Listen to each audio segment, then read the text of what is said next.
What's Reiki? Well, according to Wikipedia, it's the Japanese form of alternative medicine known as energy healing. And not only that, it helps with protection. And we get to speak to Rachael, who'll tell us all about it.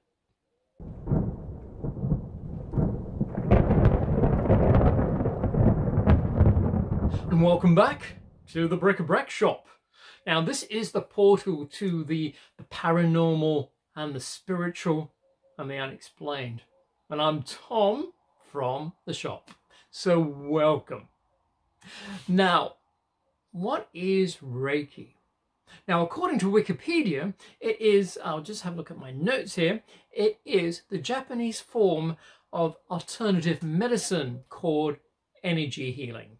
And not only that, it does help with protection.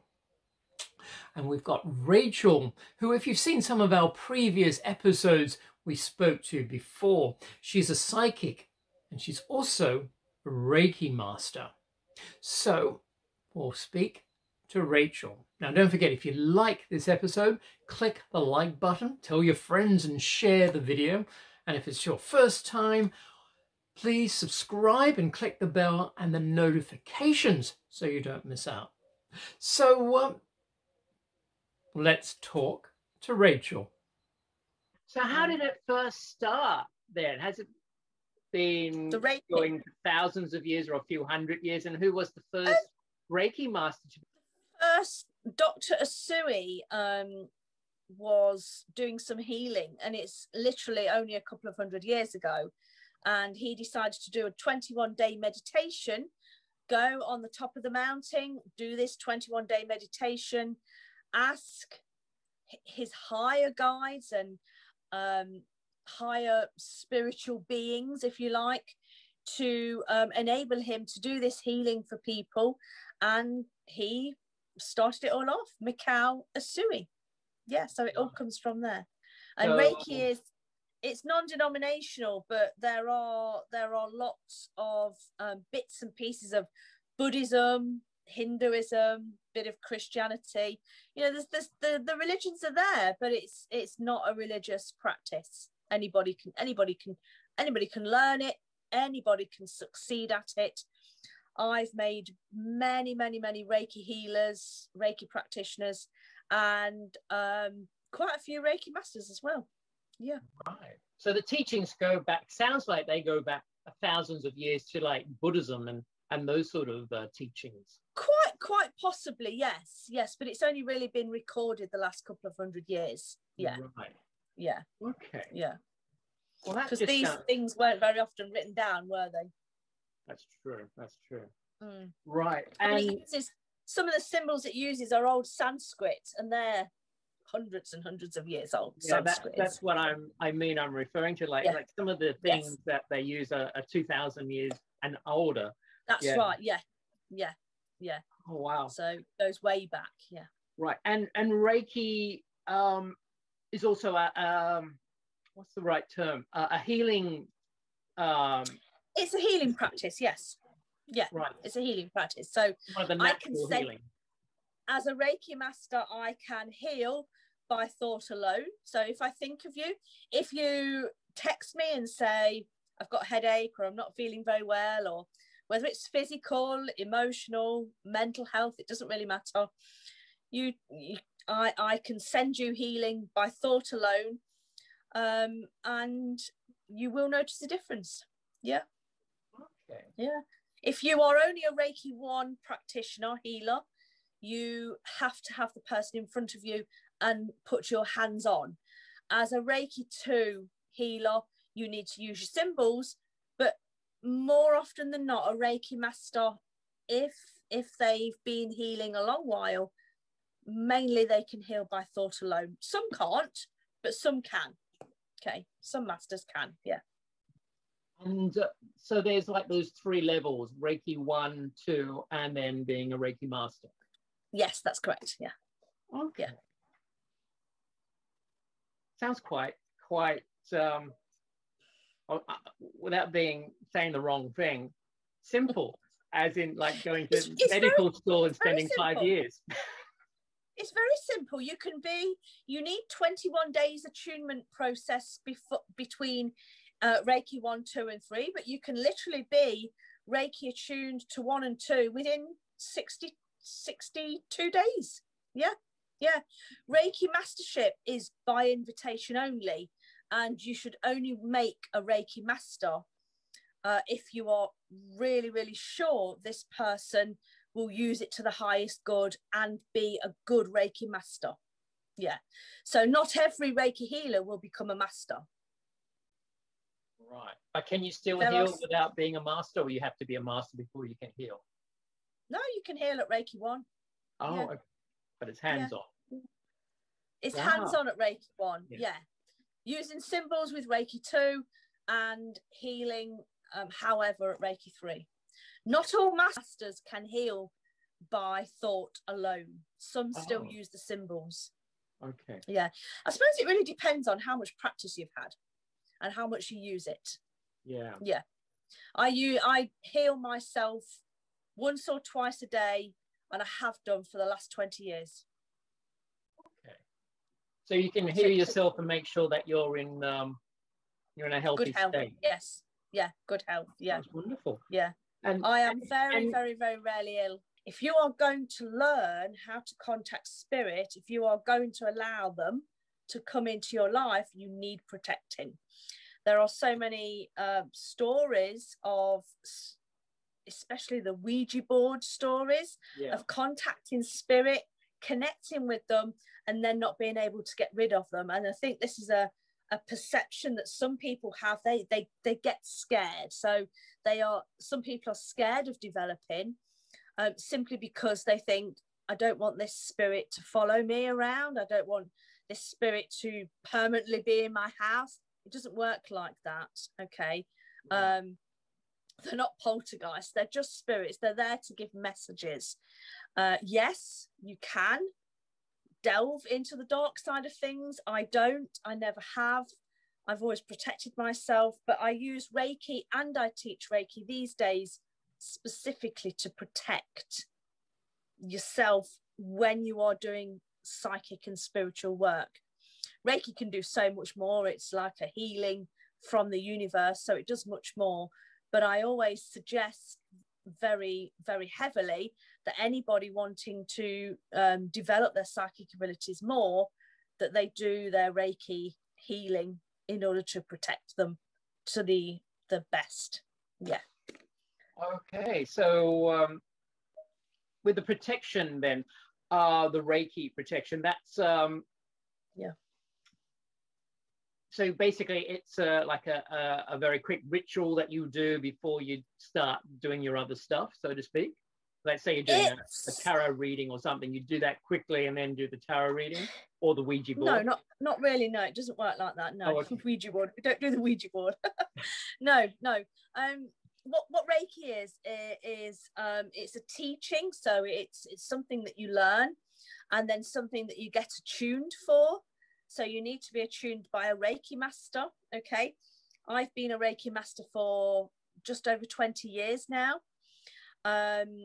And then once you've done your Reiki 1, which is all about self-healing, that then gives you some level of protection should you wish to work with spirit. And then you go on to Reiki 2, which is a higher level of Reiki. It's a high level of healing, and it uses symbols as well. So you don't need to ask your guides, whoever, to protect you when you're doing readings. Reiki is automatic. If you are attuned to Reiki 1, at the least, you are protected when you're doing your readings. Right. If you're not protected, if you aren't Reiki attuned, most psychics will go through their own kind of ritual where they ask their guides to protect them. Some people put themselves in a bubble to protect them. There's all sorts of rituals that people use, yes. If you don't use anything, then you run the risk of letting anybody in. And I think that's why some people it's perceived as being frightening when it's not really. It's not really. If children can handle it, then I'm sure adults can. So I suppose it's a bit like everything. If you know what you're doing, you've got nothing to be scared of, really. You know what you're doing, there's nothing to be scared of at all. Exactly. Right. Yeah. Okay. And what do you mean by attunement? Is that what you said? Attunement, alignment. Yes. Attunement. Attunement. Yes. So attunement is basically, I have somebody in front of me, whether that's in person or for the last year. Obviously, I've been attuning over video, and you're in front of me, and you close your eyes, and I draw some symbols over you and chant a little bit. And then I ask my guides to allow your crown chakra to open up, to allow the healing to go through you. And when you then put your hands cupped on your body, you then will be able to allow the Reiki to come from the universe yourself. So it's kind of like a bit like an opening up. Okay. Yeah. Wonderful. Yeah. You can't attune yourself. You need a Reiki master to attune you. Okay. You make it sound like it's a real serious thing. It is. It's very real. No, but I It is mean, really. I think I said that the wrong way. I mean, like people can teach themselves like the tarot cards and stuff like that. No, Reiki, you it can't really teach. feels like You can't teach yourself Reiki. No, you can't Okay. teach yourself Reiki. No. No. You can read all about Reiki, but until you're attuned by a Reiki master, then no. And who was the first Reiki master to be able to attune him, so to speak? So Yeah.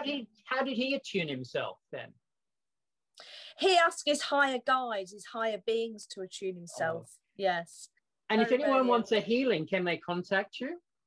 They can, yes. They can contact me, yes. Okay, wonderful. And that's at your website?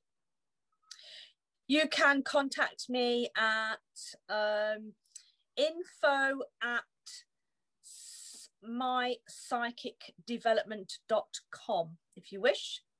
Wonderful. I'll put the link down below for that's fine. our viewers. Yeah.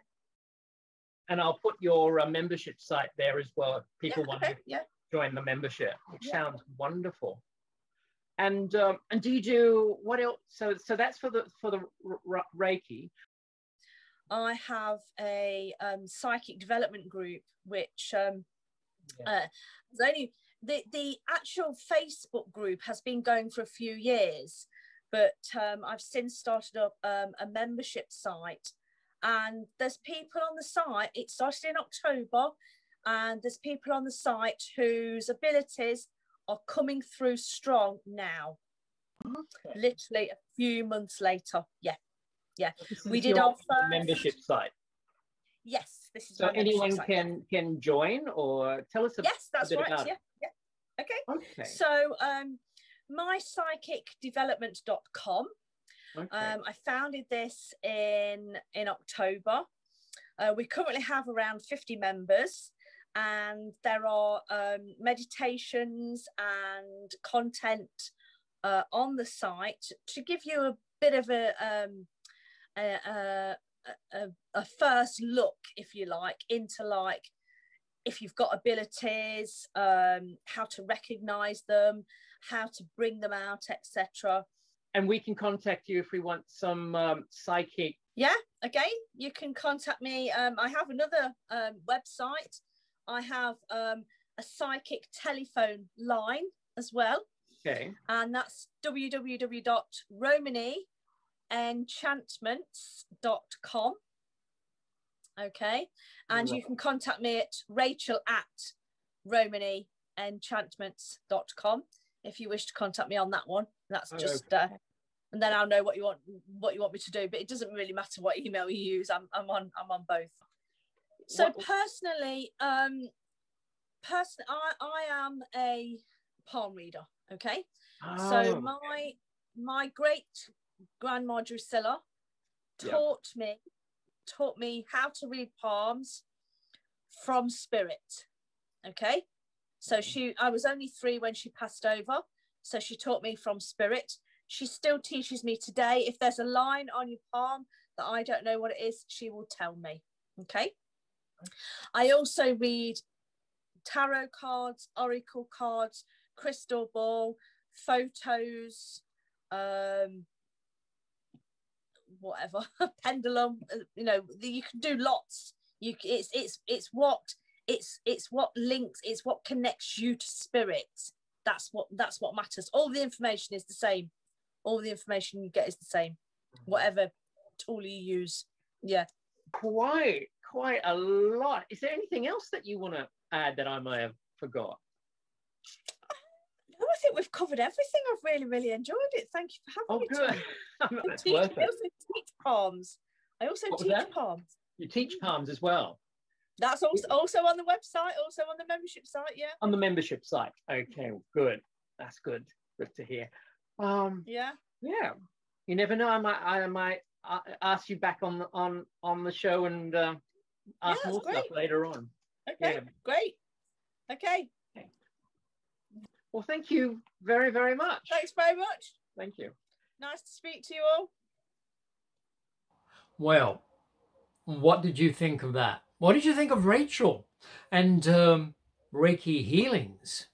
Now, if you'd like a healing, please get in contact with her and she can help you with that as well. All the links are below.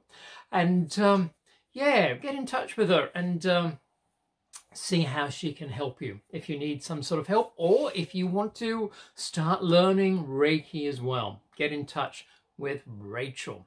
Reiki is almost like an automatic protection for you. Well, that's just great. Now, don't forget, if you do need some other protections or some spiritual products, we are affiliated with the UK's #1 spiritual store. The link is below again. So have a look around. They have a wide range of smudges, candles, incense, crystals. Have a look. Even books on the subject as well. And join us in our Facebook group. That's our community where you can mix with other people, curious-minded people, answer questions if you know the answers, or give your thoughts on the topics as well. So yeah, please join the community. And we do have our drinks button down below. In fact, every week at the moment, I have the end of week drinks, where we talk about what we've done during the past week and what's coming up. So that's quite a nice little get together. So that's the whole idea of the end of week's drinks. So do join in while I've still got them going. And if you like, you can buy me a drink, because we probably would have bought each other a drink. But there's different options down below for coffee maybe, or something stronger, lunch, dinner, or whatever you'd like to help us with. It helps the channel and our groups and to keep it going as well. Because let's face it, this world is a monetary world and you need money to keep everything going. As they say, money in, money out. Or is it the other way around? Money out, money in. You need the flow. So let's keep the money flow going. It also helps with good karma and manifesting for abundance as well. So thanks for joining us. And as I said, please join the Facebook group so we're part of this community and make it bigger as well. And I'll contribute, and you can contribute to the group as well and put little ideas in. Let me know what you think. So, as I said, if you've liked this episode, please click the like button, share it with your friends, and subscribe. And if it's your first time, welcome to the Bric-a-Brac Shop. So, thanks for joining us. And if you've subscribed, you'll get our next episode coming up pretty soon. So thanks for joining us. And until then, stay well and happy.